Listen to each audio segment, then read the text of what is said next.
जब इंसान मृत्यु सैया पे जब लेट जाता है, लेटने के बाद जब वो शमशान के लिए जब लोग उनको लेकर के चलते हैं तो बताया तो ये गया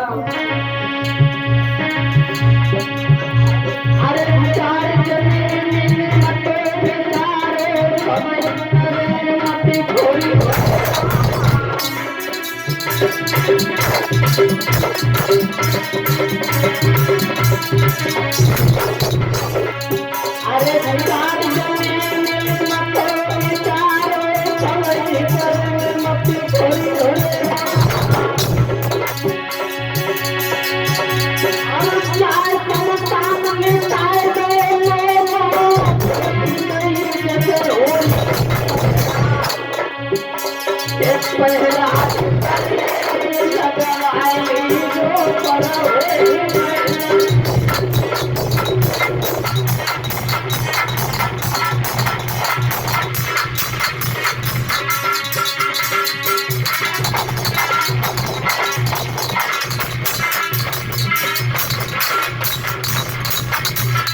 शरीर से तुम कितने भी पहरे लगा लो, लेकिन इस संसार सागर से जाना है, और जब जाना है तो घमंड विश्वास का। 7वें महीने में भगवान से जब मुलाकात होती है तो हम कहते हैं प्रभु हम पृथ्वी पे जाने के बाद तेरा गुणानुवाद करेंगे, सत्संग करेंगे, माया मोह से दूर रहेंगे।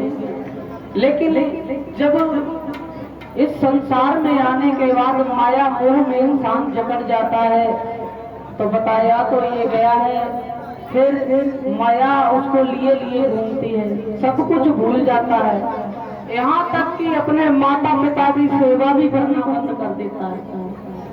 जो इंसान अपने माता पिता की सेवा नहीं करता है वो जीवन में कभी दुख के सिवा उसे सुख प्राप्त नहीं होता। हाँ।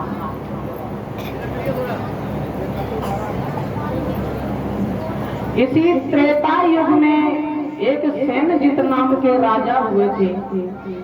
सेनजित से त्रेता युग चला है और इन सेनजित के युगनाश हुए। युगनाश के मानदाता और मानदाता के प्रतुक्ष के हुए त्रिदशु के हुए अनिरंड के हुए हस्तरण के हुए अरुण के हुए निबंधन के हुए सत्यव्रत महाराज। सत्यव्रत महाराज के एक नाम और था त्रिशंकु। और त्रिशंकु का मतलब क्या होता है बंधुओं? त्रा मीन 3 और शंकु मीन श्राप। जिस इंसान को 3 श्राप लगे हों उसका नाम त्रिशंकु पड़ता है। त्रिशंकु महाराज के सत्यव्रत महाराज के ही पुत्र का नाम था हरिश्चंद्र, और हरिश्चंद्र के पुत्र हुए हैं जिनका नाम पड़ा है रोहिता। इन सत्यव्रत महाराज के 3 श्राप लगे थे। पहला श्राप में इन्होंने अपने माता पिता का अपमान किया था, तो माता पिता ने कहा जा पर भी सुखी नहीं रह सकता है। बहुत बड़ा राज्य है महाराज त्रिशंकु का, प्रजा सकुशल है, लेकिन अहंकार नहीं छूट रहा है त्रिशंकु का। उसके बाद दूसरा इन्होंने एक कपिला गाय का अभिमान के आगे कपिला गाय दंगल में फंसी हुई थी और त्रिशंकु शिकार खेलने के लिए जा रहे थे, तो त्रिशंकु ने घमंड में आकर के उस गाय के ऊपर पैर रख करके वो निकल गई। तो गाय ने ये श्राप दिया था कि जा मूर्ख, तुझे इतना भी ज्ञान नहीं है कि मैं आज दंगल में फंसी हूँ और तूने मेरे ऊपर पैर रख करके तू निकल गया। मैं तुझे श्राप देती हूँ कि तू गधा हो जा। सत्यव्रत महाराज को वो श्राप बन गए। तो सत्यव्रत की पत्नी थी, उन्होंने वो ऋषि महात्माओं के पास गई और बहुत उनसे करुणा की। तो ऋषि महात्मा कहने लगे यदि कोई पतिव्रता अपने हाथ से इनके ऊपर जल छिड़क दे तो ये पुनः मानव हो जाएगी। सत्यव्रत महाराज की पत्नी जो थी वो पतिव्रता खोजने लगी, लेकिन उन्हें कभी पतिव्रता नहीं मिली। तो पतिव्रता मिली एक मेहतरानी रहती थी, और मेहतरानी वो बहुत पतिव्रता स्त्री थी। तो उसने कहा कि मैं तुम्हारे पति के ऊपर जल तो डालूंगी, लेकिन जब जल तब डालूंगी जब वो हमें ये वचन दे कि हमारे घर पे उन्हें पानी भरना पड़ेगा। सत्यव्रत महाराज कहने लगे कोई बात नहीं, हम तुम्हारे यहाँ पानी भरेंगे। तो उस पतिव्रता स्त्री ने सत्यव्रत महाराज के ऊपर जल लिया और छिड़काव किया, तो ये पुनः राजा मानव के रूप में आ गए। जब ये मानव के रूप में आए तो वो महिला कहने लगी अब तुम हमारे यहाँ पे पानी भरो। सत्यव्रत महाराज कहने लगे तुम्हें नहीं बताया हम सूर्यवंशी राजा हैं, हम तुम्हारे यहाँ पानी नहीं भरेंगे। तो उस स्त्री ने सत्यव्रत महाराज को ये श्राप दे दिया कि जाओ, अगर तुम जल नहीं भरोगे आकर के तो तुम्हारी औलाद आकर के हमारे यहाँ जल भरेगी। दूसरा श्राप ये लगा था। तीसरा श्राप इनके ऊपर ये लगा था कि इन्होंने एक कन्या का हरण किया था, जिससे ये उल्टे लटकाए गए, मुंह से लार निकली और कर्मनाशा नदी का निर्माण हुआ जो आज भी बह रही है। बोलिए भक्तवत्सल भगवान की। ये 3 श्राप लगे थे त्रिशंकु महाराज को। इन्हीं सत्यव्रत महाराज के पुत्र हुए हैं जिनका नाम पड़ा है हरिश्चंद्र। हरिश्चंद्र के घर में सुंदर नारी है और जिसका नाम है तारा। एक नाम इनका और था, सैब्या के नाम से ये जानी जाती थी। सैब्या ने एक दिन महाराज हरिश्चंद्र को पास में बुलाया और कहने लगी महाराज कि इस संसार में जो आया है वो किसी न किसी बात से दुखी है महाराज, और सबसे बड़ा दुख है कि हमारे घर में किसी संतान ने जन्म नहीं लिया। तो एक कवि तो ये कह रहा है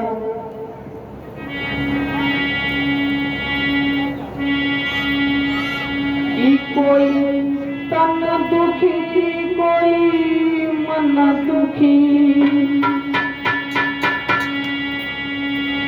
और तन बिन रहे उदास,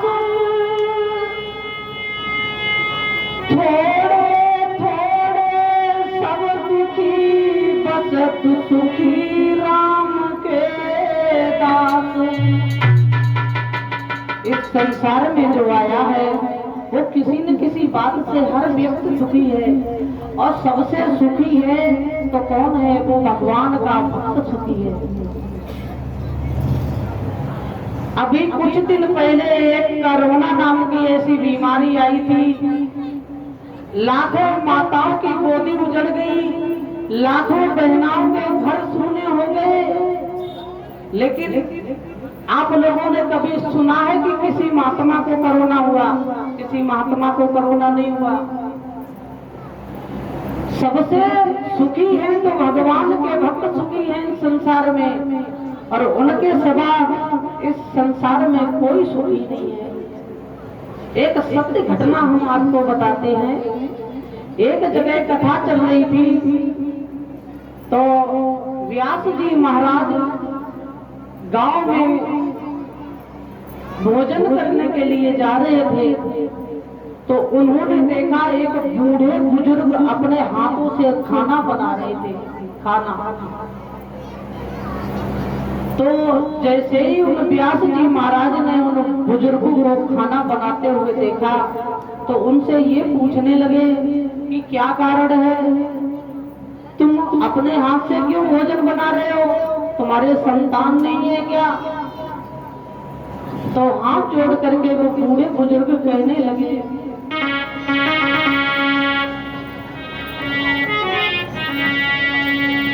कि तब बूढ़े ने कहा, अरे बेटा मोरे चार, तू है सेंट्रल जेल में और तू हुई गए फरार। हाथ जोड़ करके वो बूढ़े बुजुर्ग कहने लगे कि बेटा हमारे घर में 4 हैं, लेकिन 2 सेंट्रल जेल में है और 2 अपनी अपनी पत्नियों को लेकर के निकल गए। और कहने लगे क्या तुम्हारे घर में कोई बिटिया नहीं है? तो हाथ जोड़ करके कहने लगे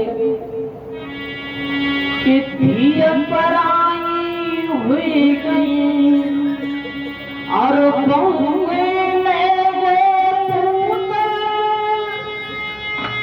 हम जीवन भर लड़ते रहे थोड़े रूट के। बुजुर्ग कहने लगे मैंने अपने पुत्रों के लिए बहुत संघर्ष किया, लेकिन जब हम पे बुढ़ापा आया तो हमारा साथ छोड़ गए। बहुत समझाया है, लेकिन हाथ जोड़ के हम ये निवेदन करना चाहूंगा हमारे कथा प्रांगण में बैठे सभी हमारे भाई बंधु, कि अपने माता पिता की सेवा करना, इनसे बड़ा भगवान इस दुनिया में कोई नहीं है। अगर माता पिता का आशीर्वाद जिस इंसान को प्राप्त हो गया, तो चाहे उसके पास धन दौलत हो या ना हो, लेकिन उसका जीवन धन्य धन्य हो जाता है। तो वहीं पे एक कवि ये कह रहा है, और दूसरा सहारा होता है संसार में गुरु का। जिस इंसान ने गुरु नहीं किए हैं, वो अपने माता पिता को गुरु बना ले।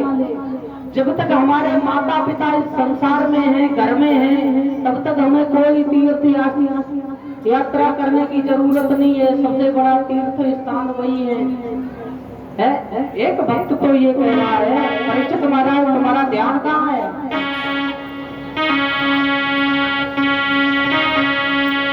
सभी भक्त बोलेंगे मीठी मीठी तालियों से कि मेरा कोई ना सहारा बिन तेरे।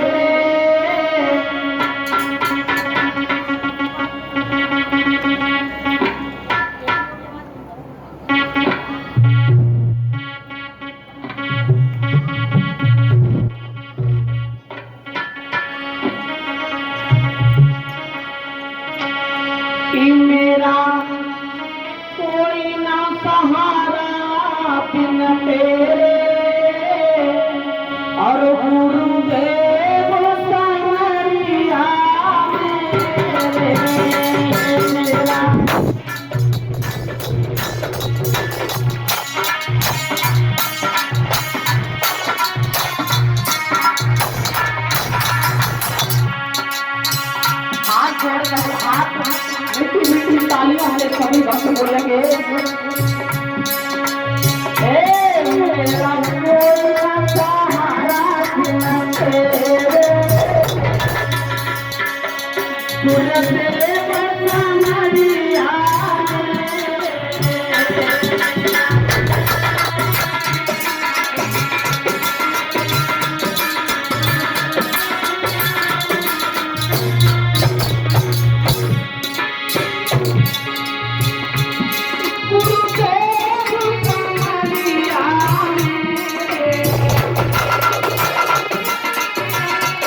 पांडाल में कुल 10 लोग बैठे हैं, अगर 10 लोग ताली नहीं बजाएंगे तो क्या कोई मतलब है? कोई मतलब नहीं है।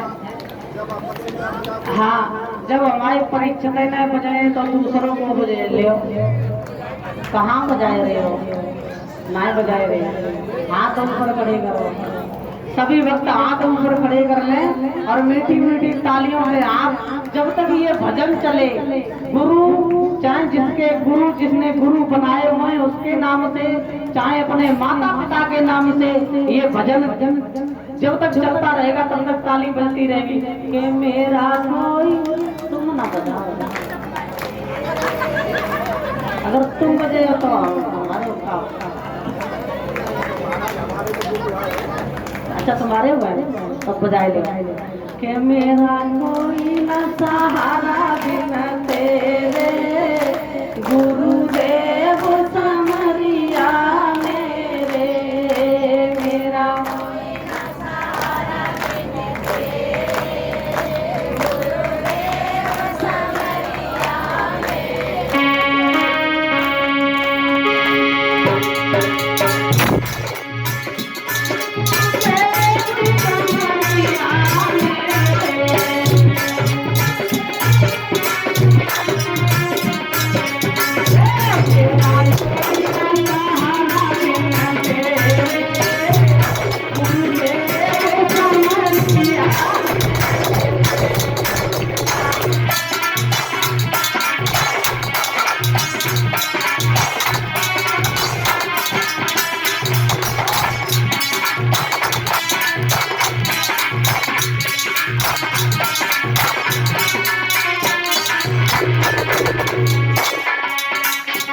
और परीक्षक महाराज हाथ ऊपर खड़े कर लो और अपने गुरु के चरणों में अर्जी लगाना।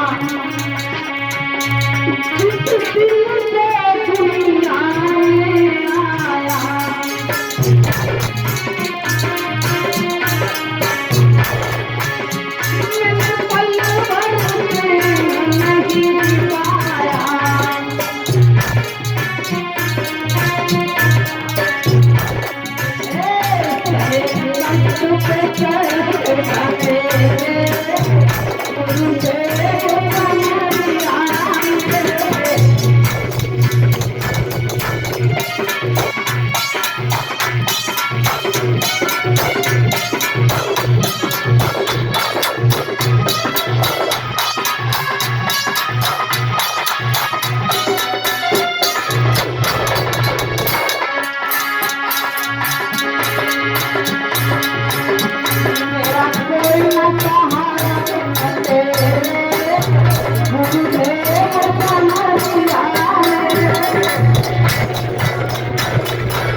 कथा प्रांगण में उपस्थित समस्त श्रोता बंधुओं, कथा प्रांगण में बैठे हमारे आदर है तो बुजुर्ग, प्यार करने हैं तो बच्चे, सीता साध्वी जैसी इस धराधाम पे पलने वाली हमारी नारी शक्ति, इस धरती पे बड़े बड़े महान पुरुष हुए हैं और बड़े बड़े दानवीर राजा हुए हैं, जिन्होंने धर्म के पीछे अपना सब कुछ न्यौछावर कर दिया, लेकिन कभी धर्म को पीठ नहीं दिखाई।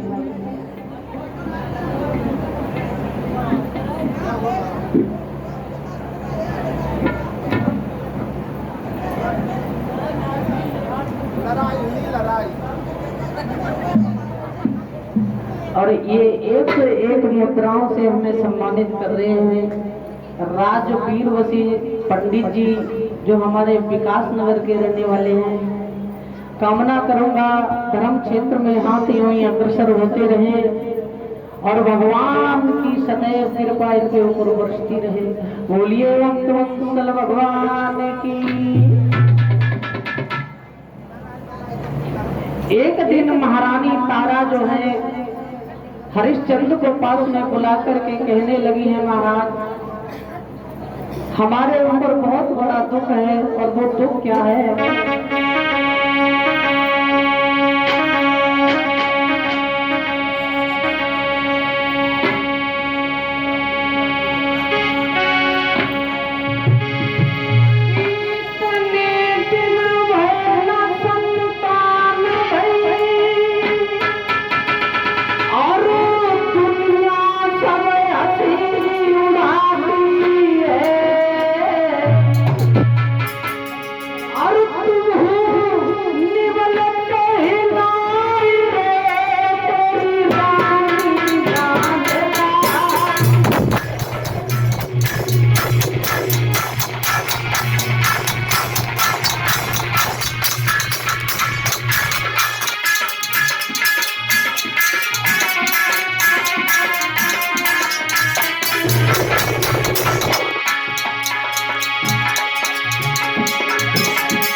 महारानी सेव्या का हाथ अपने हाथ में ले लिया है महाराज हरिश्चंद्र ने, और कहने लगे हैं, महारानी देव धारण करो, भगवान के घर देर है, हम देर नहीं है। बोले हैं महाराज,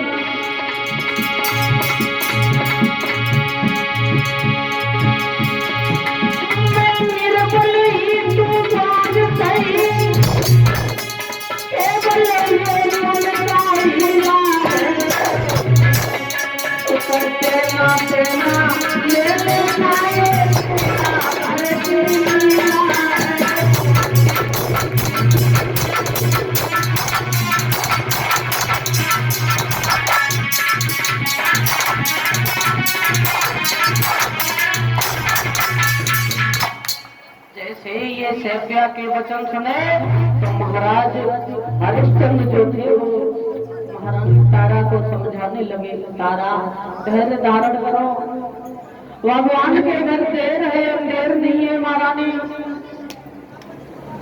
अगर प्रभु की कृपा होगी तो हमारे आंगन में जरूर कोई न कोई बालक खेलेगा। इतनी बात कहने के बाद महाराज हरिश्चंद्र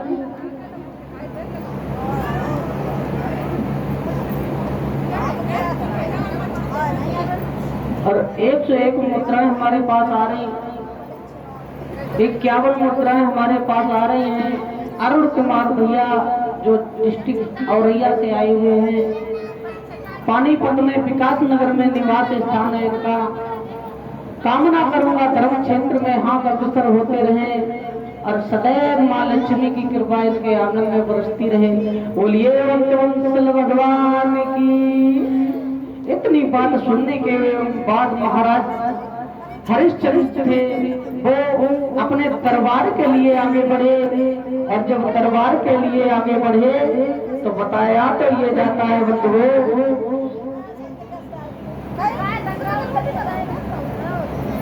कि एक मेहतरानी है, मेहतरानी झाड़ू लगा रही थी, और जैसे ही हरिश्चंद्र को आते हुए देखा तो वैसे ही जमीन पे झाड़ू पटक दिया और बैठ करके रोने लगी। महाराज हरिश्चंद्र पूछने लगे क्या कारण है, अभी तक तुम झाड़ू लगा रही थी लेकिन तुमने मुझे देख करके झाड़ू पटक दिया और बैठ करके रोने लगी, क्या कारण है? मेहतरानी कहने लगी है महाराज क्षमा चाहती हूँ, मैं कहने के लायक तो नहीं हूँ, लेकिन अगर आज आपने पूछा है तो हम कहेंगे जरूर। मेहतरानी हाथ जोड़ करके कहने लगी है महाराज हरिश्चंद्र से कि महाराज जब जब मैं आपका चेहरा देखती हूँ तब तक मुझे 4-4 दिन हो जाते हैं, रोटी नसीब नहीं होती है। इतनी बात सुनने के बाद महाराज हरिश्चंद्र सोचने लगे कि ऐसा राजा बेकार है जिस राजा के राज्य में प्रजा दुखी हो, और दुखी होने से तो अच्छा है कि वो मर जाए तो बढ़िया है। महाराज हरिश्चंद्र मरने के लिए जंगल में चले गए तो एक अंधेरे कुआं के पास में बैठ के महाराज हरिश्चंद्र बहुत रोए, लेकिन जब उस कुआं में कूदने के लिए उद्यत हुए तो एकदम वरुण महाराज ने आवाज लगा दी, ए हरिश्चंद्र ठहरो। लेकिन हरिश्चंद्र की वरुण की आवाज सुन करके हरिश्चंद्र रुक गए। कहने लगे तुम कौन हो? बोले हम वरुण महाराज हैं। क्या कारण है तुम यहाँ मरने के लिए आए हो? क्यों, क्या कारण है? तो हरिश्चंद्र ने सारी अपनी बात बताई। कहने लगे हमसे तो ज्यादा हमारी रानी दुखी है। वरुण भगवान कहने लगे कि अगर तुम्हारी रानी दुखी है तो तुम एक काम करो, ये फल ले जाओ और फल ले जाकर के अपनी रानी को खिला देना, तो तुम्हारे रानी के गर्भ से एक पुत्र पैदा होगा, और पुत्र पैदा होगा उससे पहले हमारी ये शर्त है कि जब तुम्हारे पुत्र पैदा होगा और तुम हमसे कहते हो कि महाराज हमारे चाहे पुत्र पैदा होते ही मर जाए तो निर्वंशिया का कलंक मिट जाएगा, तो उसी समय वरुण भगवान समझाने लगे कि तुम्हारे पुत्र होगा, लेकिन तुम उस पुत्र को यज्ञ में काट काट करके बलि देना पड़ेगा। महाराज हरिश्चंद्र सोचने लगे कि चलो बलि तो हम दे देंगे, लेकिन हमारे ऊपर जो निर्वंशिया का कलंक लगा है वो तो मिट जाएगा। जब वो फल ले जाकर के अपने महलों में पहुंचे, वो फल महारानी तारा को खिलाया है, तो तारा के उदर में एक बालक आ जाता है। धीरे धीरे धीरे धीरे समय बीतने लगा। मेरी माताओं बहनाओं, बताया तो ये जा रहा है कि कुछ समय बीतने के बाद महाराज हरिश्चंद्र के आंगन में एक पुत्र ने जन्म लिया, जिस पुत्र का नाम रोहितास रखा है। इधर बताया तो ये गया है कि महाराज हरिश्चंद्र बहुत प्रसन्न है, आंगन में बधाई बज रही है, दान लुटा रहे हैं। जो इंसान आ जाता है, जो मांगता है उसको वही दे देते हैं महाराज हरिश्चंद्र। एक कवि तो ये बता रहा है कि अरे आंगन में बजी बधाई,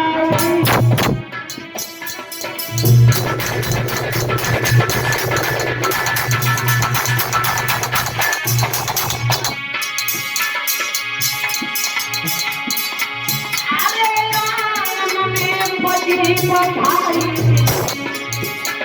अरुण है राजा खुशी मनाई।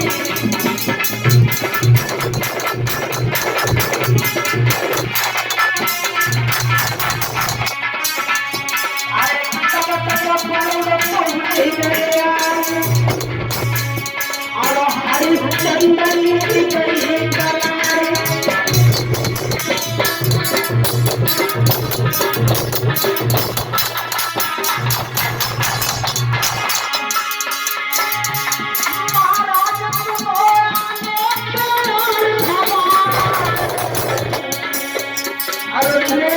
कमंडल बरुण बने राजा तो नहीं सुनाए।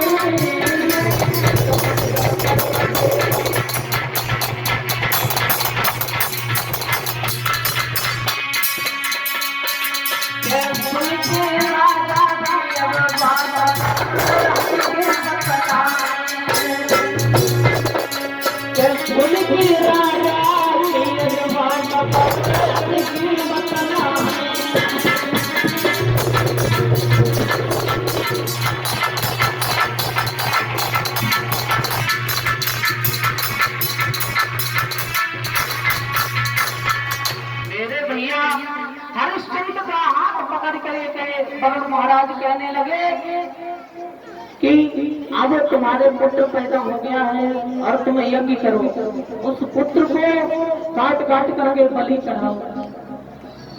महाराज हरिश्चंद्र दोनों हाथ जोड़ करके कहने लगे हैं महाराज हमने पुत्र का चेहरा भी नहीं देखा, मेरे ऊपर एक एहसान कर दो। आप 15 दिन के बाद आ जाना तो 15 दिन के बाद हम यज्ञ कर देंगे और पुत्र को बलि चढ़ा देंगे। वरुण ने कहा कोई बात नहीं, हम 15 दिन के बाद आ जाएंगे। वरुण चले गए। इधर 15 दिन जैसे हुए हैं वरुण फिर आ गए कमंडल लेकर के और कहने लगे हरिश्चंद्र यज्ञ करो। हरिश्चंद्र कहने लगे हैं महाराज हमने ये नहीं कहा था, हमने तो तुमसे ये कहा था कि जब हमारे बेटा के दूध के दांत निकल आएंगे तब हम उन्हें काट काट करके यज्ञ में बलि चढ़ा देंगे। वरुण भगवान कहने लगे हरिश्चंद्र तुम मुझे दूसरी बार वापस कर रहे हो, हम जा रहे हैं कोई बात नहीं, लेकिन जब दूध के दांत निकल आएंगे तब हम आ जाएंगे। कुछ समय बीतने के बाद जब रोहितास के दूध के दांत निकल आए वरुण ने फिर कमंडल उठा करके हरिश्चंद्र के दरबार में आ गए। हरिश्चंद्र के दरबार में आए और हरिश्चंद्र से कहने लगे हरिश्चंद्र अब यज्ञ करो। हरिश्चंद्र कहने लगे महाराज माफ करना, हमने आपसे ये नहीं कहा था, हमने ये कहा था कि जब दूध के दांत टूट जाएंगे उसके बाद जब दूसरे दांत निकल आएंगे तब हम यज्ञ करेंगे। वरुण भगवान कहने लगे हरिश्चंद्र तुमने अच्छा नहीं किया। बोले हैं वरुण कि हम आए तीसरी बार अनुराग कुमार भय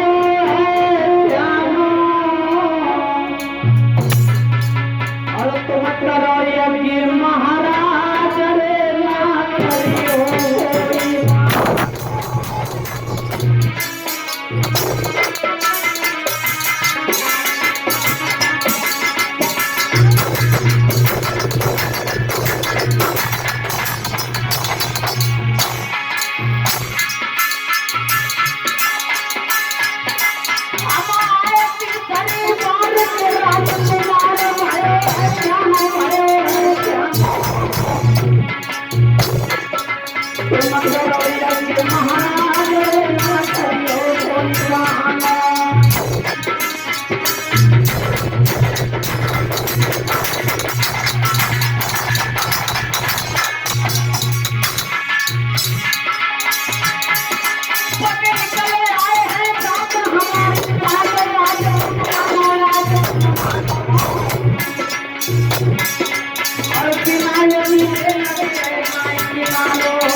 तुम्हारा कोई काम सफल नहीं हो सकता है।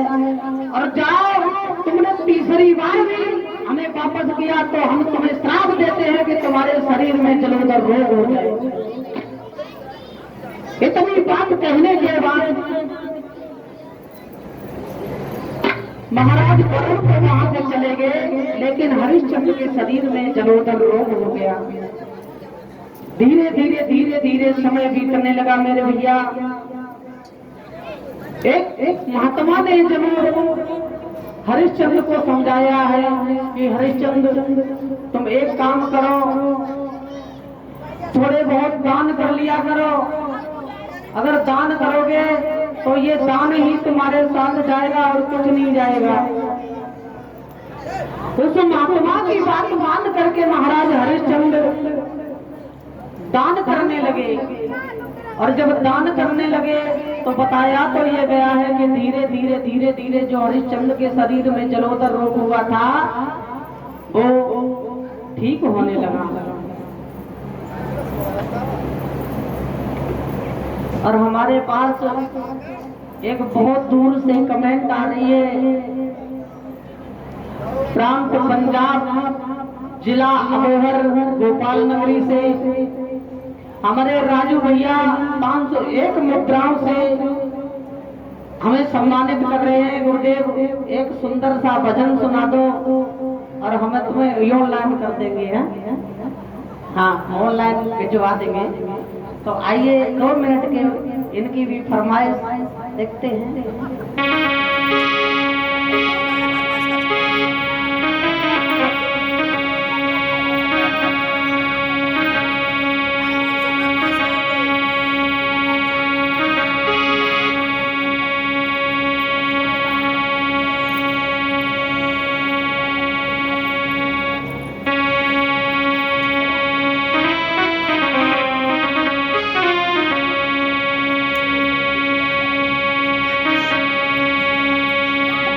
इनका आने का भी प्रोग्राम है, ये कल परसों में हमारे पास आने वाली भी है। आइए, आपकी फरमाइश आप तक पहुंच जाएगी। राजू भैया आए हैं बाबा और तेरे दरबार और भक्तों की नैया कर दे पार। बढ़िया साल के आए हैं मेरे बाबा।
सभी भक्त बोलेंगे। देखो, बिना बजरंगबली की पूजा के दूसरी कोई पूजा नहीं है। आप देवी देवताओं की पूजा करो, अगर हनुमान जी को ना पूजो तो वो पूजा नहीं लगती है।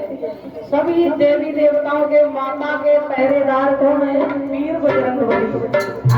इसलिए बजरंगबली महाराज से जिन जिन माताओं बहनों को, भाई बंधुओं को प्रेम हो, एक बार हाथ जरूर खड़े कर लेना होगा और मीठी मीठी तालियों से बोलेंगे,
आज भी ये बात सत्य है।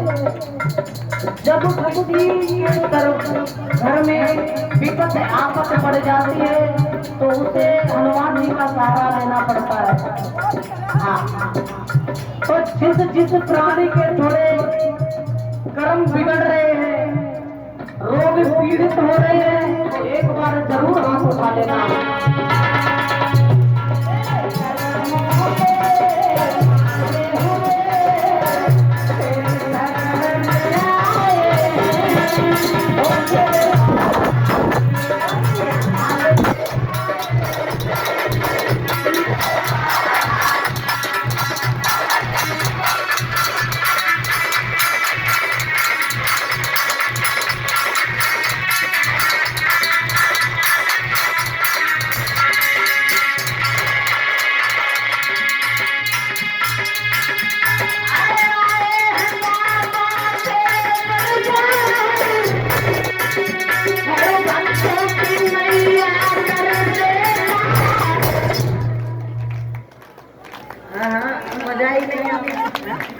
आनंद ही नहीं आ रहा है।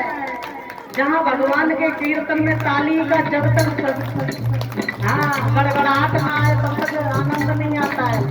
हाँ, ताली बजा दो। जो इंसान भगवान के कथा पंडाल में बैठ करके ताली बजाता है उनके हाथों की रेखाएं बदल जाती हैं, ये सच्ची बात है।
आइए देखते हैं कथा प्रसंग की ओर।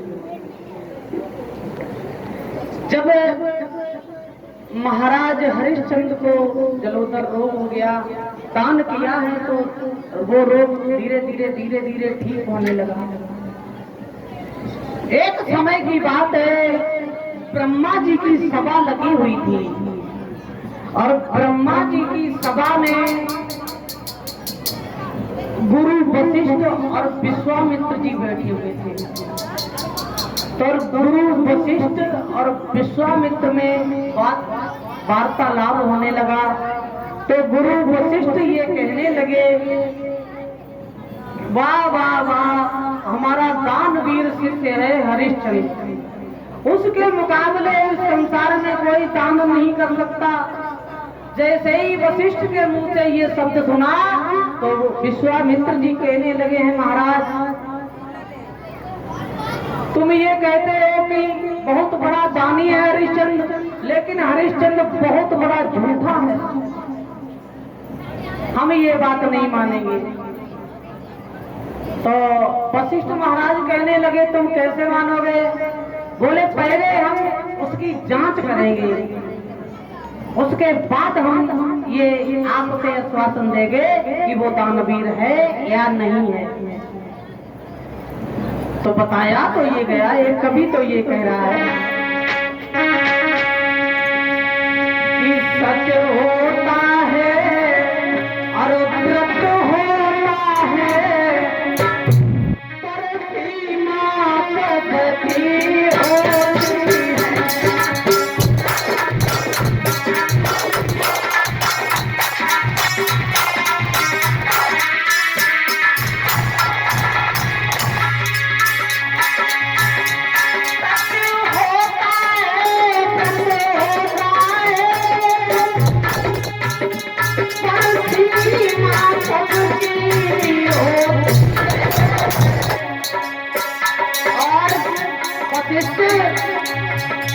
सावन बाबों के दिन भरता भी करे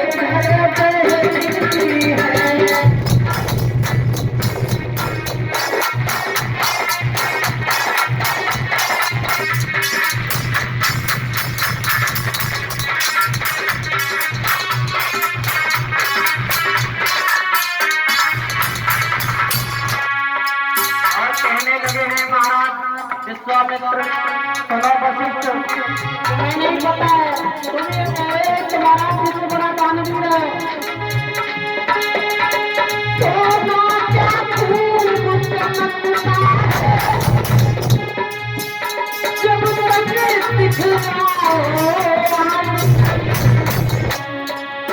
जब मुनि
विश्वामित्र से ये कहने लगे हैं वशिष्ठ महाराज कि अगर तुम्हारी इच्छा है तो तुम जाकर के राजा के परीक्षा ले लो।